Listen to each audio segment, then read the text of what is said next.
I had to put it out there. So we're on the topic of emotions. I was an evil child. No. You can see on the left there, that's my sister Claire and Kate. They used to call it the rage. But I have to, using it as an opportunity to apologize to Jackie Murphy. She was my next door neighbor. She was right across the road from me. And I'm really sorry about how our friendship ended. I just remember a big splash of red on her face. I was about 4 years old, so that wasn't a good thing. But I can't really remember exactly what I was so angry about, or why I just kind of took a punch at her face. But we used to have really interesting conversations. I remember one of them, we argued about the way the rain used to fall. And I said, the rain falls straight down. And she was going, no, rain falls across, like that. And I mean, we were both right, obviously. So it's kind of like we both saw the same thing, we interpreted it in different ways, and formed our own little mini theories. And I don't know, and then obviously I had some kind of reaction to some disagreement like that, and then it ended up coming to blows. But what used to make me happy when I was a kid was Lego. I absolutely loved Lego, and I just loved piecing loads of small things together and making stuff, and that was really, really cool. And it led me on to being a graphic designer. So I would piece loads of small things together, but they were design elements like color, form, shapes, typography, motion, sound. You'd kind of piece them all together, and you'd come out with some like posters or advertising campaigns, or like brand stuff. So things would come across my desk. This is the guidelines for BP. So this would appear someday for me, and I would kind of go, okay, so these are the pieces that I'm gonna put together. So this is the look and feel guidelines for BP. Okay, so you can see that they've got colors listed here, very particular colors, and it says we use type to present messages in an open, confident, and clear way. So they're like very particular kinds of feelings that they want you, the customer, to feel, and particular kind of image style, shapes, combinations. So my job will be to kind of combine these, and the end result is always very particular kind of clear, intentional, emotional responses from the end user. And on the topic of the conference, kind of necessary failures and stuff, I kind of had just a general kind of feeling that I kind of wanted to question what was going on with these kind of elements and what I was doing in general. So I did an MA in graphic design in London College of Communication, and I really looked at these kind of basic elements, but in a completely different way. How do we create meanings from very abstract, very basic stuff? And I was looking at really how do you think about subjective feelings and things that were just very difficult to have verbal text language. So I was kind of looking at visual stuff, but again, it wasn't right. It wasn't really working. So one day I was just curious, and I just said, well, this isn't really working out for me with the projects. What's going on here? So I went, oh well, I wonder how other people feel when they feel a bit wrong, when things aren't really matching up for them. So I asked an open-ended question. How do other people feel? And it seems really flaky and kind of a bit like, oh, you get your coffee in the morning and someone says, oh, how are you today? So it's like, it's not a very particular kind of question. It's a bit too open. But I had a sense that I wanted to know, did other people feel emotions in their body? So that's really what I wanted to find out. So the place that I was working in at the time, to get my pocket money, I did a really quick kind of mini questionnaire just to test what would happen if I asked that question. And these are kind of some of the answers that I got. So you can see people just started drawing all different kinds of things. And they started drawing arrows and fuzzy bits and hearts and lines and stuff. And I just thought it was interesting because I didn't really know what they were trying to suggest, but there was something in it. So I picked a set of emotions that I was going to work from, kind of like a branding in reverse. I was going to decide what the emotions were, but everyone was going to give me their data. They were going to give me the stuff that I was going to make the visuals out of. So the survey asked people to draw on human silhouettes in different ways. And so I wanted to, well, what are the elements that I want? So I want some image and line. I want some color. I want some typography. So I created the questions to give me those elements so I could put them back together. I asked 250 people in the space of about a month. Went around to different public places. This is outside the Tate Modern in London. I also got all my friends to help me. So internet, thank you, all my friends. I gave all of them loads of them, and they went off. It was like a pyramid scheme. I sent them all off, and they were convincing everyone was great. So I just put the question out there, really, and I didn't know what was going to come back. But it was fun. It was amazing to go from me being a kind of a solitary student on a graduate course to opening up and just having a question and just seeing what would happen. So when I ask people what makes you feel the emotion, this is when I put all the words that they used. I broke them into separate singular words and fed into Wordle.net for a frequency count. So this is me avoiding imposing my interpretation on it. People make other people emotional, friends, family, death, music. These are all the things that the relative frequency. Okay, so when I got all the drawings back, again, it was the same kind of thing. How do I not have an argument about interpretation? You know, let's not come to blows about this. You know, I don't want to impose my thing here. So I started trying to figure out a way to how am I going to analyze all these drawings. You can see everyone was really, really different. You know, very individual, and these are just for joy. I like that some people write, some people have, you know, figurative stuff, other people describe kind of particular areas of the body, wings, you know, there's just so much going on. So I didn't feel I wanted to step in there. So what I did is I layered all those images in Photoshop. So from left to right, anger, joy, fear, sadness, and love. And you get hairy monsters. Okay, so what am I going to do with this? Okay, so I messed around and I made them all kind of transparent just to see what would happen, among other things.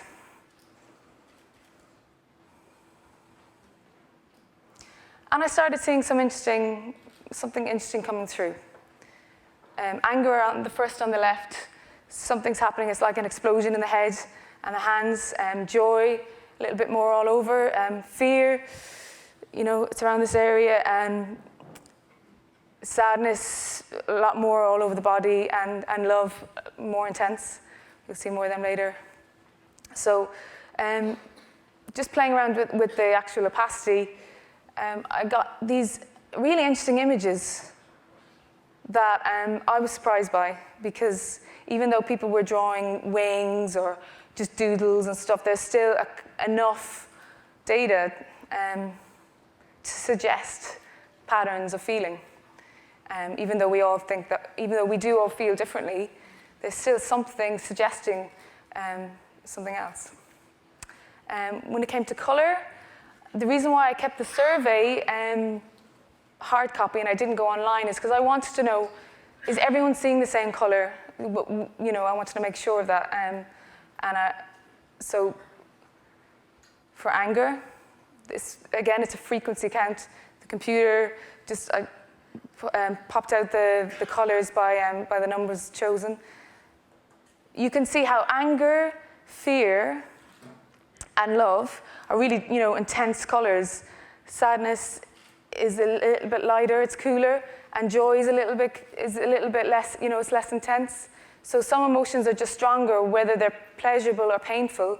They're just a lot more, they feel, stronger. And joy, I'm not sure, maybe joy, it's about sunshine, because it was in London in the summer, and that's the main thing that people are gunning for. And if I asked that in, I don't know, Mexico, who knows, the answer will probably be different. So we'll see them again. I also asked people to just draw one spot only. And people were really annoyed by that, because for some reason it's really annoying to just draw one spot only. So they were starting to draw loads of spots. But this is anger. And again, you can see it in the head, and shoulders and hands. Because I think there was a question yesterday, how do we make people act? How do we make people take action for change? And interestingly, with anger, it's the emotion that makes us ready to act. It moves people to move forward, and you can see that in how people describe that. Joy, it's a really huge area around the chest. Fear, I really like the little spot between the legs. Can you see it? Sadness.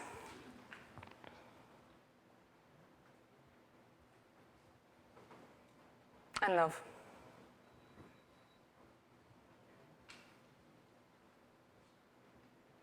So for anger, I wanted to know, what did people say made them angry?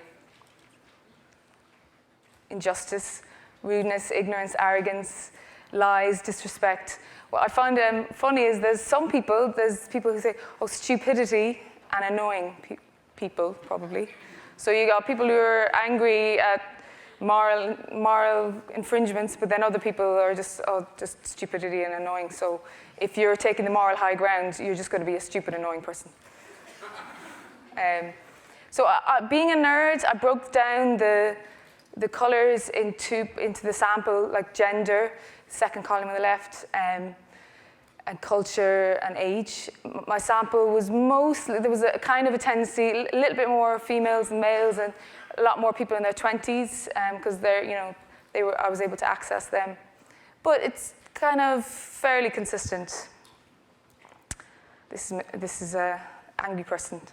It literally seems to be blowing your mind, blowing out of your head, like in the cartoons with the steam vents. When I asked people to draw arrows, people were in general a lot happier to describe emotion in that way. So with the spots, it was irritating, but with the arrows, it was a lot more consistent, and the answers were a lot more kind of happier. So when cognitive linguists look at how we use language to describe emotion, it's the master metaphor is emotion is a force. Like I was blown away, or I was overwhelmed. Our turns of phrase is like it's a force. We're almost helpless against it. We're always trying to control it. And with joy, here you can see, what I find amazing is how people are drawing emotion outside our bodies. And even, it's like, well, when we're moved and when we feel it, it's something outside of ourselves. And the more pleasurable the emotion, it's the further outside of our bodies it is. And you'll see the least pleasurable, or the more painful, the more we contract inwards. So with joy, it's this amazing field around us. And I think that kind of makes us move to connect maybe with other people.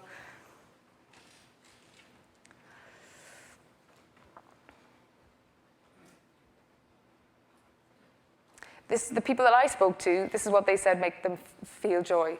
I think it was because they were with other friends at the time, filling out the surveys, so that probably would mean that they said their friends made them happy. But music, people, family, the sea, sunshine. But with fear, these are the stuff that we're hardwired to be aware of, and that we need to, heights, being alone, death, snakes on a plane, darkness, Okay, we got a good idea for a script. All the things. Fear, I was listening to the talk yesterday about waves and the guys who surf waves, and I was thinking of these colors because most people feel fear as a really dark black, gray colors, but you can see there's some, they're bright red, yellow, and white. And I was thinking, what's going on there? And I was asking people, and they were saying, well, some people associate yellow with adrenaline. So the small people who have really bright experience of fear, maybe they're the ones who kind of grasp it and are able to go with it, and maybe most of the rest of us are just like in a dark hole. And here people are starting to, they're drawing boxes around themselves and we're like hemmed in. And with the direction, it's all kind of, it's like we're in entropy or something, we're just kind of hiding away. Sadness. And again, this is based on the relative amounts of answers.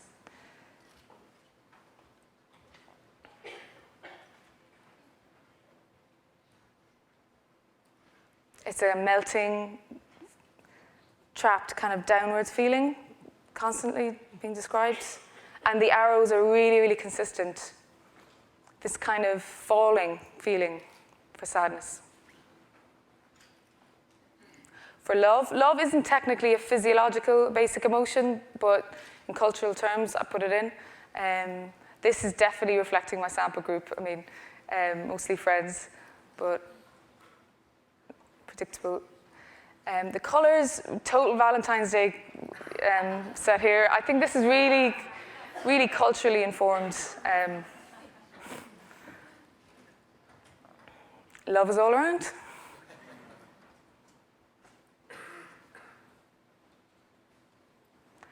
I really love this image. It's a kind of a swirling upward vortex. It's almost like being in a Star Trek Transformer pod.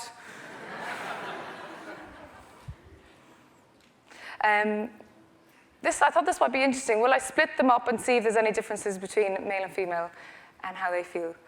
The only differences I could really find were with fear, where the ladies on the left seems to be more all over, and with the chaps, it's all really intensely around, a lot more around this region here. So I don't know if that makes a difference. I thought, and with love, for females, seems to be kind of more specifically in the heart region, but this kind of outward, directional stuff. And with the guys, not so much outward, but kind of in a defined, bigger area. And a lot of people were describing this swirling, revolving around him type of thing.